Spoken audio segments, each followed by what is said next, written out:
Assalamu alaykum hurmatli yurtdoshlar. Xudo xolasa bugungi ishlarni boshlab oldik. Navbatdagi avtomobil Exit avtomobil bo'ladi. Bu avtomobilda full variantda proporsion ketib berganmiz. Chunki Qozog'da Gürciston nomerini Qozog'dan kelgan klientlarimizga profon tavsiya etdik.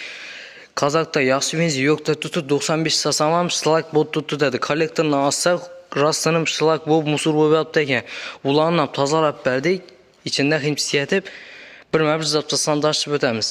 Elektron kəmizə gələn olsaq, Stak 504 bazik variantda болады, 4 silindr variantda болады. Yanına ICR blokumuzu söhbət bəriyəmiz görürsə, işlərimizi akurat edib iş bəriyəmiz. İnjektorlarımıza gələn olsaq, W03 variantda Skrashin Sportini injektorlar monşət iş bəriyəmiz.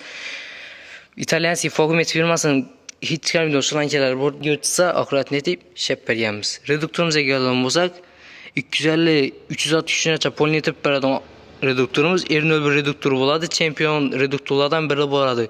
Fittinglerden görürsə, klapanlardan görürsə, akurat edib trubkalarından termoplastik trubkalar bilan işləb bəriyəmiz.